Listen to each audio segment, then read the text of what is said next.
होता है। और आज हम इस इकट्ठे भी इसलिए हुए हैं कि मैं आपको शुगर के बारे में बता सकूं और उसके बारे में जैसे कि आप जानते हैं आगे रमज़ान भी आ रहा है और रमज़ान में हमने शुगर को कैसे लेके चलना है इसके बारे में भी मैं आपको बताऊंगा। इस्माइल भाई, आपको मेरी आवाज़ आ रही है? जी फरहान, आ रही आवाज क्लियर है। आप सबसे पहले तो आप बताएं शुगर के बारे में आप क्या जानते हैं, कुछ पता है? जी बस, जी बिल्कुल सुना। बस अभी पेशाब बार बार आ रहा था, पाँव में जलन रहती थी, डॉक्टर साहब को चेक करवाया तो उन्होंने ये बोला जी आपको शुगर हो गई है, बस इतना पता है। अच्छा, चलें ठीक है। अब काफ़ी हद तक ठीक कहा है आपने। और थोड़ा इसमें मैं और आपको बताऊंगा कि शुगर क्या होती है और ये कैसे होती है। बेसिकली शुगर जिस्म में एक ऐसी कैफियत है जिसमें खून में हमारी ना शुगर की मिकदार हद से ज़्यादा बढ़ जाती है। तो और ये क्यों होती है? ये इस वजह से होती है, या तो हमारा जो जिस्म है वो इंसुलिन बना नहीं रहा होता बिल्कुल ही, या उसमें इंसुलिन कम मिकदार में बन रही होती है जितनी हमें चाहिए, या उसमें इंसुलिन सही तरह काम नहीं कर रही है। तो इस वजह से हमारी जो शुगर है वो जो खून में बढ़ जाती है। तो इंसुलिन बेसिकली क्या, इंसुलिन के बारे में सुना है आपने? जी बस इतना सुनना है जी, ये शुगर कम कर देती है। मेरा एक कजन है वो लगा रहा है इंसुलिन, बस इतना सा पता जी है। जी जी, ऐसे ही है।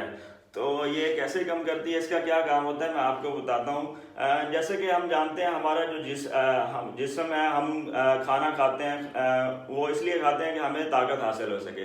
और उसके लिए हम खुराक का हमारे जिस्म के अंदर जाना ज़रूरी है। इसी तरह जो है हम जो खुराक खाते हैं वो अंदर जाके ग्लूकोज में तब्दील हो जाती है, हजम होकर ग्लूकोज में तब्दील हो जाती है, जो कि फिर आगे हमारे पूरे जिस्म तक जाती है। हमारा जिस्म जो है मुख्तलिफ खुलियों से मिलकर बना हुआ है और हर खुलिये में इस ग्लूकोज का, शुगर का जाना बहुत ज़रूरी है ताकत के लिए, ठीक है। तो इसी तरह जो खून के ज़रिए मुख्तलिफ खुलियों तक जाती है, वहाँ उस खून से खुलिये में जाने के लिए उसको इंसुलिन की ज़रूरत होती है। ये इंसुलिन खुलिये में उस शुगर को दाखिल करवाती है। अगर ये ना हो तो खुलिये में शुगर दाखिल नहीं हो सकेगी, और दाखिल नहीं हो सकेगी तो हमारा जिस्म एनर्जी, ताकत हासिल नहीं कर सकेगा। और जब ये शुगर खर्च नहीं होगी तो फिर ये खून में जमा हो जाती है और बहुत सारी पेचीदगियाँ और मसाइल का बायस बनती है। तो इसलिए आपको समझ आ गई है कि क्या कैसे काम करती है इंसुलिन? जी डॉक्टर साहब क्लियर है। जी जी। तो इंसुलिन चूंकि उसमें सही तरह काम नहीं कर रही होती और या बन नहीं रही होती, तो उसकी वजह से हमारे खून में शुगर की मिकदार ज़्यादा हो जाती है। इसी तरह शुगर की 3 अक़साम हैं। इसमें एक टाइप 1 है जो कि बहुत कम शुगर के मरीज़ होते हैं जिनमें ये पाई जाती है। अमूमन 10% शुगर के हामिल अफराद में ये होती है। और इसमें ये होता है हमारा जो जिस्म है वो बिल्कुल ही इंसुलिन नहीं बना पाता, और जिसकी वजह से हमें इन अफराद में जो इंसुलिन है वो बाहर से देनी पड़ती है। ये लोग जो गोलियां हैं वो गोलियां इन पे असर ही नहीं करती, ये सिर्फ इंसुलिन ही इन पे असर करती है और इंसुलिन पे ही चल रहे होते हैं ये। और इसी तरह जो है टाइप 2 है, उसमें इंसुलिन या तो उतनी नहीं बन रही होती, कम मिकदार में बन रही होती है, या वो सही नहीं काम नहीं कर रही होती, जिसकी वजह से फिर हमारे खून में शुगर बढ़ जाती है। और ये ज़्यादातर लोगों में जो शुगर के हामिल लोग होते हैं उनमें ज़्यादातर यही होती है, 90% लोगों में ये पाई जाती है। और एक और होती है जो कि हामला ख़वातीन में होती है। दौरान हमल उनको शुगर बाज़ात बढ़ जाती है, उनके क्योंकि उनका मोटापा भी बढ़ जाता है, वज़न बढ़ जाता है और ख़ानदानी भी होता है। तो पस मंज़र हो तो उनमें चांसेस होते हैं कि शुगर हो जाए। तो दौरान हमल भी उनको होती है। बाज़ात ये जब हमारा बच्चा पैदा हो जाता है तो ख़त्म हो जाती है, और बाज़ दफ़ा ऐसे भी केसेस हैं जिनमें दोबारा से भी होने के चांसेस होते हैं। समझ आ गई है आपको इस्माइल भाई? जी क्लियर है डॉक्टर साहब, क्लियर है। जी जी। तो चूंकि अब रमज़ान के हवाले से भी मैं आपको बताऊंगा, क्योंकि अब रमज़ान चूंकि आगे आ रहा है और ये गर्मियों में आ रहा है, इसमें दिन भी काफ़ी लंबे होंगे और काफ़ी देर तक हमें फाका काटना पड़ेगा। तो इसलिए इसमें एक दो खतरात भी लाक हैं जिनकी वजह से हमें बहुत ज़्यादा एहतियात बरतने की ज़रूरत है। उसमें एक ये है कि हमारी शुगर की मिकदार कम हो सकती है हद से, और पानी की भी कमी हो सकती है जिसकी वजह से बहुत सीरियस और इंतहाई मसला हो सकता है, ख़तरनाक। तो इसलिए हमें बहुत ज़्यादा एहतियात बरतने की ज़रूरत है। आप मुझे बताएंगे पिछले साल आपने रोज़े रखे थे? जी डॉक्टर साहब, पिछले बार तो रखे थे, लेकिन इस दफा मुझे कंफ्यूज हो के रखूं ना रखूं, क्योंकि मुझे नई नई शुगर हुई है। जी जी। तो आप बता दें। देखिए, ये आपका अपना ज़ाती एक फैसला होता है कि मैं रोज़े रखना चाहता हूँ या नहीं रखना चाहता। अगर आपने रखना है और आपको शुगर भी है तो इसके लिए ज़रूरी है सबसे पहले तो आप अपने डॉक्टर से, अपने मुआलिज से रब्ता करें, उनसे बात करें, उनको बताएं कि सर मैं रोज़े रखना चाहता हूँ, तो इसके लिए मुझे क्या एहतियाती तदाबीर इख्तियार करनी चाहिए, या मैं रख भी सकता हूँ कि नहीं रख सकता। तो जो वो हिदायत हैं उस पर लाजमी अमल करें, ठीक है। और दूसरा जो है, आप अगर रोज़े के दौरान हैं तो शुगर चेक भी कर सकते हैं। उससे रोज़ा टूटता नहीं है।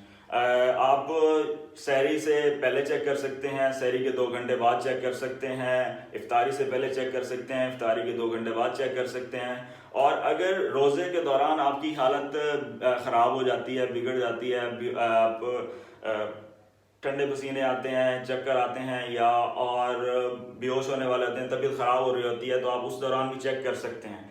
अगर आपकी जो शुगर है उसका लेवल 300 से ज़्यादा या 60 से कम आ रहा हो तो आप अपना रोज़ा खोल सकते हैं।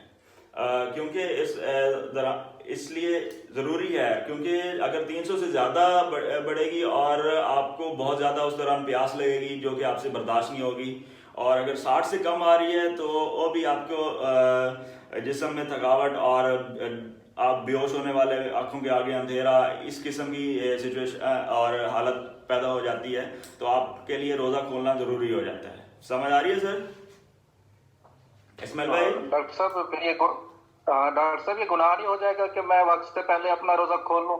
नहीं, गुनाह नहीं है इसमें। यह है कि क्योंकि उस टाइम ज़रूरत है। आप देखें, अगर आपका आप नमाज पढ़ रहे हैं और नमाज के दौरान अगर आपकी जान को ख़तरा है तो आप नमाज भी तोड़ सकते हैं। इसी तरह रोज़े के दौरान आप जो है ना, अगर आपकी जान को ख़तरा है, आपकी तबीयत ठीक नहीं है, तो आप रोज़ा खोल सकते हैं, ठीक है। आप अपने जो उलमा हैं, आलिम हैं, किसी उनसे भी ये कंफर्म कर सकते हैं, ठीक है।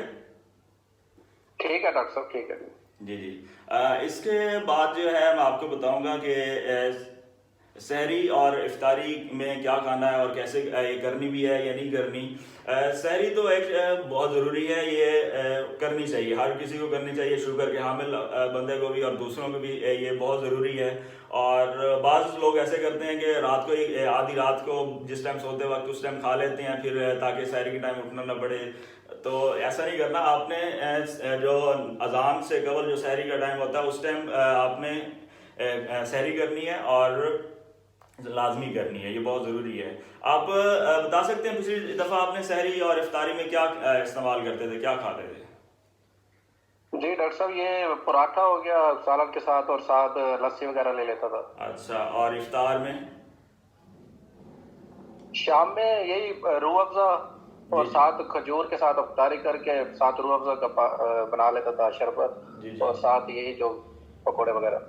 देखें, इसमें सहरी में एक तो शुगर के जो होते हैं मरीज, उनको चाहिए कि 2 चीज़ों से परहेज़ करें। एक तो उनको चिकनाई से भी परहेज़ करना चाहिए, और दूसरा उनको शुगर से भी जो मीठे से भी परहेज़ करना चाहिए। देखें, चिकनाई भी बढ़ जाती है। जो शुगर के मरीज़ होते हैं उनमें चांसेस ज़्यादा होते हैं कि उनमें चिकनाई भी बढ़ जाए, ठीक है, जो भी मसाइल पैदा करती है, ठीक।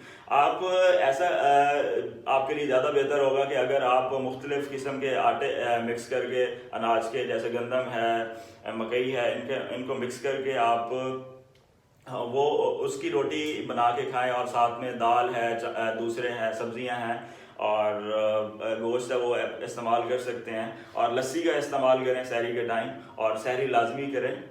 आ रही है समझ सर? जी डॉक्टर साहब आ रही है, आप कंटिन्यू करें। ठीक है। अब इफ्तार में आपने क्या खाना है?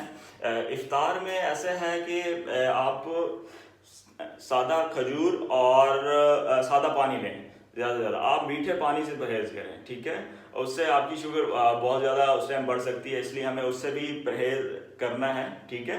आप सादा पानी ज़्यादा से ज़्यादा इस्तेमाल करें और खजूर के साथ लें। और दूसरी बात यह है कि हमारे पाकिस्तान में ट्रेंड है कि पकौड़े बनते हैं, तली हुई चीज़ें इस्तेमाल होती हैं, वो भी आपने नहीं इस्तेमाल करनी है, उनसे भी अवॉइड करना है, उनसे भी आपने वो नहीं खानी है आपने, ठीक है। और डॉक्टर साहब चिकनाहट बिल्कुल बंद कर दूं? कोशिश करें बंद ही करते हैं उसको, ज़्यादा ना खाएं आप, ठीक है। ठीक है, ठीक हो गया। ठीक है।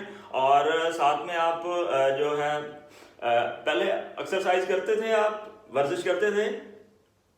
नहीं पहले तो बिल्कुल नहीं करता था, अभी आके शुगर हुई है तो अब कोशिश करूंगा कि वजन बढ़ना शुरू हो गया ताकि शुरू करूं। अच्छा, देखिए अब रमज़ान के दौरान क्योंकि हमें ज़्यादा भूखा रहना होता है, फाका करना होता है, तो शुगर कम होने के भी ज़्यादातर चांसेस होते हैं। तो हमें वर्जिश वैसे तो हम रिकमेंड करते हैं और उनको कहते हैं कि वर्जिश करें, लेकिन आप रमज़ान में वर्जिश ना करें और तरावी पढ़ें, तरावी पूरी पढ़ें आप अपनी, ठीक है। पहले पढ़ते हैं आप तरावी, पिछली दफ़ा पढ़ी थी?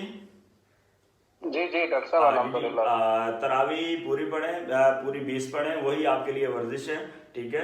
और उस दौरान ख्याल रखें कि आप अपने साथ पानी की बोतल और मीठी टाफियाँ रखें, ठीक है। और इफ्तार टाइम आप खाना भी खा लें, उसमें जैसे कि आप रोटी बताई है या दलिया है या इस तरह निशास्तदार चीज़ें हैं जिनमें फाइबर ज़्यादा हो, तो वो आप इस्तेमाल कर लें, वो भी आपकी मदद देगा, ठीक है।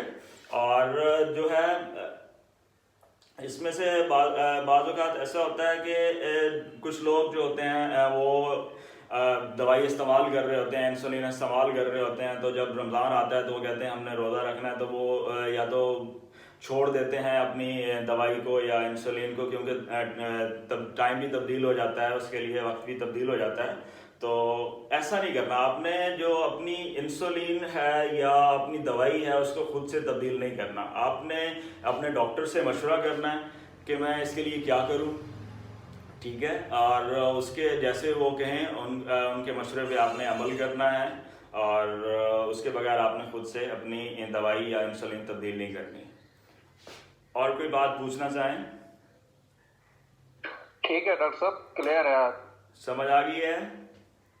जी जी बिल्कुल आ रही है। ठीक है। आपने अपने डॉक्टर से ज़रूर मशवरा करना है, क्योंकि आपने पिछली दफ़ा भी रोज़े रखे थे, इस दफ़ा भी आप रोज़ा रखना ज़रूर चाहेंगे, और तो इसलिए आपने अपने डॉक्टर से ज़रूर मशवरा करना है कि मुझे क्या करना चाहिए और दवाई किस टाइम लेनी है, कौन सी लेनी है, क्या करना है, ठीक है। ठीक है डॉक्टर साहब, ठीक हो गया। ठीक है सर, बहुत शुक्रिया। अस्सलाम वालेकुम। Okay, thank you very much.